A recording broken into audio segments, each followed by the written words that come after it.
Hello all, welcome to the channel. In today's video, we are going to see how to add your credit card or debit card in Shopify store. First, you need to go to your Shopify store, then go to the settings on your bottom left, click on settings. After opening settings, you have to go to the payments option, click on payment option. After that, you have to go to the add payment method here. Click on that. After that, here is an option that search by payment method.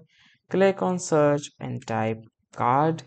After typing card, you can see the several options which is provided by application. Here you can see the Visa, Mastercard. You can choose whichever card you have.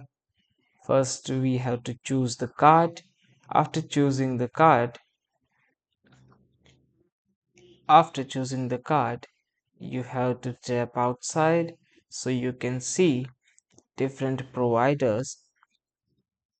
You can choose whichever account you have. First, you have to click on that. After clicking on it, you have to install, or you can also go with whichever option you have. After that, you can add your card credentials there, and after doing that, you are good to go. I hope you find this video useful. If it does, then please like and share this video and do not forget to subscribe to our channel. Thanks for watching.